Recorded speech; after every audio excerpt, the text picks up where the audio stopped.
Setelah mengetahui kalau sang Blood Demon lah yang memerintahkan untuk membunuh ibunya, Suho pun seketika terkejut sambil melotot. Setelah adu kekuatan sang leluhur dan sang Blood Demon berhenti, sang Blood Demon palsu pun kemudian berjalan mendekat ke mereka berdua. Sang Blood Demon kemudian tertawa kecil sembari berkata bahwa manusia memang bodoh. Di sana nampak sang leluhur dengan ekspresi serius, dan Suho dengan ekspresi yang pucat. Sang Blood Demon kemudian melanjutkan perkataannya, dia menjelaskan kalau semua kejadian mengenaskan yang telah terjadi pada Suho sejauh ini, adalah murni karena dirinya. Jadi selama ini apakah Suho berpikir, kalau semua itu terjadi hanya karena nasibnya yang sial dan buruk saja? Setelah mengutarakan semua fakta barusan, sang Blood Demon palsu pun kemudian tertawa keras saat melihat ekspresi keputusasaan dari Suho. Nampak telapak tangan dari Suho yang mengepal dengan keras. Dan sang leluhur hanya bisa terdiam saat melihat cucunya terpuruk seperti itu. Blood Demon palsu mulai berteriak, dia berkata kalau Jin Suho itu adalah manusia yang sangat naif. Mengetahui situasinya tidak kondusif, sang leluhur pun paham kalau ini cukup berbahaya. Jadi meskipun kekuatan dia ini hanya 1/10 dari kekuatan aslinya, tetapi tetap saja dia bukanlah seseorang yang mampu dihadapi seorang Greenhorn seperti Suho. Sejujurnya sang leluhur tidak berhak untuk ikut campur dalam masalah yang satu ini. Yang mana itu berarti, hanya kematianlah yang menunggu Suho di situasi ini. Sang leluhur dapat membayangkan sosok pencabut nyawa, yang telah siap untuk merenggut kehidupan Suho. Setelah Suho mendengar semua ocehan dan ejekan Blood Demon kepadanya, Suho pun kemudian mulai bertanya memastikan kepada sang leluhur yang berdiri di sebelahnya. Suho paham kalau dirinya saat ini, bukanlah seseorang yang mampu menghadapi Blood Demon itu meskipun palsu. Sang leluhur membenarkan pertanyaan itu, sang leluhur memperkirakan kalau Suho bisa terbunuh hanya dalam sekejap mata saat melawannya. Suho kemudian bertanya kepada sang leluhur, perihal apakah sang leluhur bisa melakukannya. Mendengar permintaan Suho yang tiba-tiba, tentunya membuat sang leluhur keheranan apa maksudnya. Suho melanjutkan, bahwa dengan tubuhnya yang sekarang, dapatkah sang leluhur menghadapi Blood Demon palsu itu? Suho sepertinya tidak mempunyai pilihan lain selain menggunakan cara yang satu ini. Setelah mendengar permintaan Suho barusan, sang leluhur nampak terdiam dan tidak mengatakan apapun. Setelah itu dia pun membalas, tentu saja bisa, karena mereka berdua saat ini yaitu sang leluhur dan Blood Demon hanya mempunyai 10% dari kekuatan aslinya. Jadi sang leluhur yakin, kalau dia tidak akan kalah saat melawannya. Namun meskipun sang leluhur telah berkata seperti itu, Suho tentunya menginginkan bukti yang konkret dalam keputusan ini. Tetapi sang leluhur langsung membalas dengan memberikan satu pertanyaan kepadanya. Apakah Suho yakin, tidak akan menyesali keputusan ini? Suho menimpali, kalau dia sangat yakin, soalnya mereka berdua tidak mempunyai pilihan lain selain menggunakan cara ini. Secara tiba-tiba, sang leluhur kemudian mengarahkan tangan kanannya kepada Suho. Matanya juga nampak berubah putih seakan dia telah menunggu saat ini akan tiba. Melihat apa yang mereka berdua hendak lakukan, Blood Demon palsu tentunya terkejut dan hendak menghentikannya. Blood Demon memberi peringatan untuk jangan melakukan sesuatu hal yang bodoh. Namun meskipun telah diperingati olehnya, sepertinya semuanya sudah terlambat.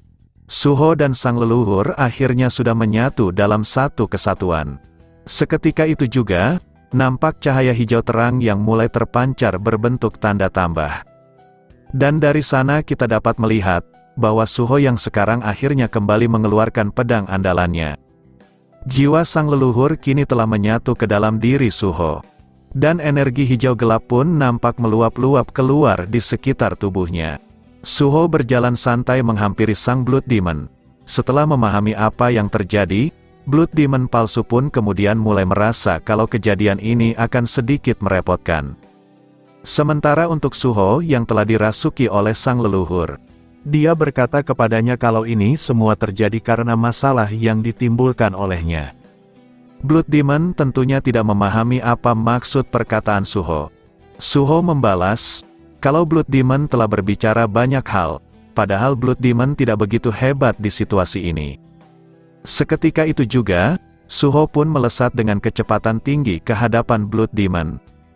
Suho memberikan serangan tebasan pedangnya dan membuat Blood Demon terhempas sembari berteriak kesakitan. Blood Demon terlempar ke belakang hanya karena satu serangan dari pedang milik Suho. Setelah memberikan serangan itu, menimbulkan debu yang sangat banyak. Setelah debu perlahan menghilang, nampak Blood Demon yang duduk di sana dan seakan tidak mampu untuk berdiri lagi. Makanya Suho yang mengetahui tingkah menjijikan darinya ini, seketika menyuruhnya untuk berhenti dan mulai bangun kembali. Soalnya Suho barusan hanya mengeluarkan kekuatan sedikit saja dari kekuatan yang dia punya. Mengetahui kalau aktingnya telah terbaca, Blood Demon pun kembali tertawa cekikikan sembari menerima tawaran itu. Blood Demon sudah menduga, kalau aktingnya tadi, akan sangat mudah ketahuan oleh mereka berdua. Dan sejujurnya, serangan yang Suho lancarkan barusan, bahkan tidak sampai menggelitiki tubuhnya. Jadi Blood Demon mengira kalau sebaiknya dia berpura-pura saja terlihat lemah agar melihat ekspresi puas dari Suho. Tetapi karena Heavenly Demon masih belum terbiasa menggunakan tubuh itu, jadi wajar saja kalau aktingnya akan ketahuan. Suho di lain sisi menimpali, kalau dia memang sudah tahu kalau tubuh mereka berdua hanyalah sampah. Tetapi tubuh yang satu ini, masih lebih baik daripada tubuh Blood Demon yang tumbuh dalam kekacauan yang berantakan. Mendengar provokasi dari Suho, membuat Blood Demon ingin melihat kalau apakah hal itu benar. Kini mereka berdua akhirnya mulai serius dalam bertarung. Nampak yang satu mengeluarkan aura berwarna hijau cerah, dan yang satunya lagi mengeluarkan aura berwarna ungu cerah. Mereka berdua beradu serangan satu sama lain seperti di era Murim dulu. Bentrokan energi terlihat seimbang ketika mereka saling jual beli serangan. Sang leluhur di dalam hati berkata, kalau dia sebenarnya sudah menduga akan menjadi seperti ini. Sulit untuk mengembangkan insting bertarungnya di tubuh milik cucunya. Namun meskipun begitu, sang leluhur yakin tidak akan kalah terhadap orang seperti Blood Demon di hadapannya. Setelah memberikan serangan counter, sang leluhur pun kemudian mengeluarkan banyak pedang yang diselimuti energi hijau cerah di belakangnya. Setelah itu sang leluhur pun melempar semua pedang itu ke arah Blood Demon yang menggunakan pedang berwarna ungu. Namun meski begitu, nampak Blood Demon masih mampu bertahan dari serangan ini. Dia dengan pedang miliknya, nampak dengan mudah menepis dan memantulkan pedang-pedang itu ke arah lain. Melihat serangannya kurang efektif, sang leluhur pun mulai mendekat lagi kepada Blood Demon. Dia dengan cepat melancarkan tebasan singkat yang mengarah ke kepalanya, tetapi masih dengan mudah dikonter oleh Blood Demon. Serangan demi serangan terus dilancarkan oleh sang leluhur, tetapi semua serangan itu dengan mudah dihindari dan tidak mengenainya satupun. Sang leluhur mulai kembali mengeluarkan skill pedang banyaknya, dan berencana untuk menghujani Blood Demon dengan semua pedang itu. Tetapi lagi-lagi Blood Demon dapat menahan dan mengkonter semuanya. Hingga di saat Blood Demon sibuk dengan pedang banyak itu, sang leluhur pun mulai melesat dan hendak memberikan serangan tusukan lurus ke arahnya. Serangan kali ini akhirnya berhasil menyentuh dan menggores pipi kiri dari Blood Demon. Blood Demon sedikit meringis kesakitan akibat pipinya terkena satu goresan. Karena ingin memberikan serangan balasan, Blood Demon pun memberikan satu tebasan juga ke arah sang leluhur. Tetapi sang leluhur juga mampu menghindari tebasan itu dengan cara melompat ke udara. Namun di saat sang leluhur melompat itu, dia pun menyadari sesuatu hal yang akan dilakukan oleh Blood Demon kepadanya. Blood Demon mulai melancarkan lemparan kunai bertubi-tubi ke arah sang leluhur yang masih berada di udara. Setelah itu Blood Demon pun menendangnya sehingga sang leluhur terhempas jauh ke belakang. Sesaat setelah memberikan serangan kejutan itu, Blood Demon nampaknya sudah cukup kewalahan. Namun setelah melihat apa yang terjadi, dia pun tertawa kecil setelah melihat sang leluhur yang tidak terluka sama sekali. Nampak di sana sang leluhur yang hanya menyentuh lehernya yang mulai kram. Blood Demon mulai mengakui, kalau orang terkuat di Murim dulu memanglah sangat hebat. Blood Demon tidak menyangka kalau sang leluhur dengan cepat sudah terbiasa dengan tubuh barunya itu. Meskipun tubuh itu bahkan tidak memiliki energi dalam yang banyak, tetapi sang Heavenly Demon memanglah luar biasa kuat baginya. Menaklukkan dia saja pasti akan sangat menarik dalam sejarah hidupnya. Tetapi di saat Blood Demon curhat seperti ini, sang leluhur malah memotongnya dengan menyuruhnya untuk berhenti melontarkan omong kosong. Dan kini waktunya untuk mati bagi Blood Demon. Namun sebelum serangan penghabisan mengenainya, Blood Demon mulai tersenyum dan mengatakan kalau dia tidak akan membiarkan hal itu terjadi. Sang leluhur seketika dibuat terdiam dengan tindakan yang Blood Demon keluarkan di saat-saat terakhir. Blood Demon nampak melayang di udara dan membuat medan di sekitarnya menjadi hancur berantakan. Blood Demon berkata bahwa pertarungan mereka berdua tidak boleh berakhir di tempat yang tidak jelas seperti ini. Sejujurnya Blood Demon masih belum puas saat bertarung dengan sang leluhur di kesempatan ini. Mendengar alasan Blood Demon itu, sang leluhur pun membalas dengan berkata bahwa itu konyol sekali. Padahal sang leluhur telah berusaha sekuat tenaga untuk membunuh Blood Demon palsu di tempat ini. Tetapi Blood Demon malah kepikiran dengan hal detail yang sepele seperti itu. Blood Demon hanya terdiam sesaat setelah mendengar respon dari Heavenly Demon. Di sini Blood Demon menyebut nama asli dari sang leluhur, tetapi masih disensor oleh komikus. Jadi menurut Blood Demon, sang leluhur itu dulunya berada di tingkat yang tidak pernah bisa diraih olehnya. Dan sekarang pun sepertinya masih sama saja. Jadi tujuan Blood Demon yang sebenarnya adalah menghancurkan jiwa Heavenly Demon sampai sehancur-hancurnya.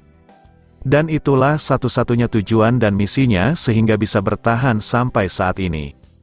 Dan demi mencapai hal itu, maka apakah boleh kalau dunia modern ini akan menjadi panggung tempat terjadinya pertarungan akhir itu.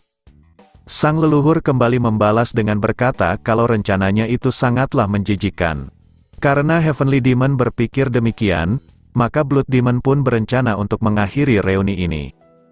Jadi sampai jumpa lagi di lain waktu dan di tempat yang berbeda. Blood Demon berharap kalau Heavenly Demon ke depannya bisa menjadi semakin kuat daripada yang sekarang. Mendengar semua ocehan Blood Demon, sang leluhur sekali lagi merespon dengan membiarkan Blood Demon mengatakan omong kosong itu semaunya. Dan di dalam hati, sang leluhur berkata, sejujurnya dalam jarak sejauh ini, rupanya sang Heavenly Demon masih belum mampu mengejarnya dengan tubuh cucunya. Ternyata seperti yang dikatakan oleh Blood Demon, Jin Suho harus menjadi lebih kuat lagi dari sebelumnya. Seberapa jauh lagi sang leluhur bisa memperkuat tubuh ini? Tubuhnya ini tentu saja mempunyai batasan, dan kalau seperti itu, maka apa boleh buat?